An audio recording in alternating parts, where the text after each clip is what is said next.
नेहरू जी के खिलाफ व्हाट्सएप पे गंदा ज्ञान बांटने वाले लोगों, इतनी शर्म लिहाज रखो कि यही वो नेहरू था जिसने आजादी के बाद पहली सरकार बनाई तो पूर्ण बहुमत की सरकार होने के बाद भी 5 ऐसे मंत्रियों को शपथ दिलाई जो कांग्रेस के नहीं थे। वाह।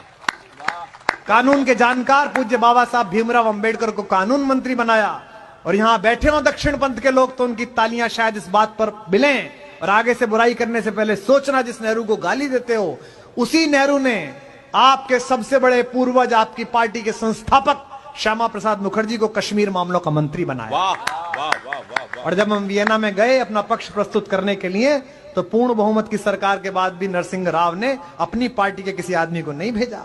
सबसे अच्छे वक्ता कवि कुल वंश के मौली मणि पंडित अटल बिहारी वाजपेयी से कहा कि आप जाकर बोलकर इतना तो सीख।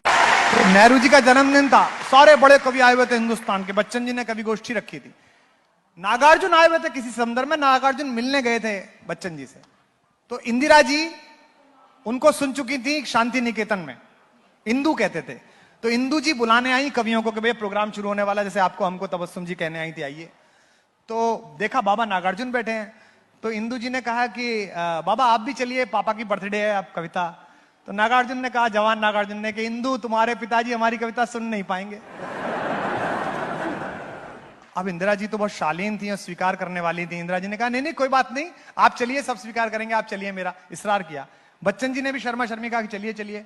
तो नागार्जुन गए और ताकत देखिए, हिंदुस्तान का इतना बड़ा मसीहा, आज के लोगों की तो क्या ताकत होगी, नेहरू के बारे में कुछ भी फैला लो आप यार, कुछ भी आप व्हाट्सएप यूनिवर्सिटी पे अपना सिलेबस भेजते रहो, कोई फर्क थोड़ी पड़ता है उससे।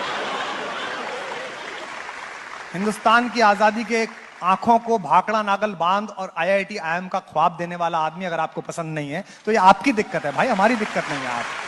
ये आपकी दिक्कत है। रेखता वालों, क्या कहने वाले का कलेजा होगा और क्या सुनने वाले का जब्त होगा।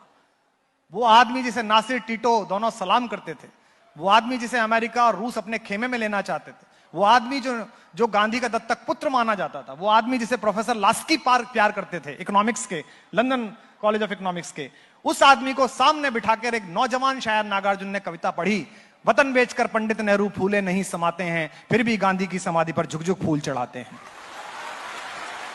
और ये नेहरू ने सुनी। ज्यादा बड़ी ताकत यह है कि नेहरू ने सुनी, और उसके बाद नेहरू ने यह नहीं कहा कि इनको ईडी का सामान भेज दो, इनके घर सीबीआई भेज दो, इनके घर पुलिस भेज दो, ये नहीं कहा नेहरू ने।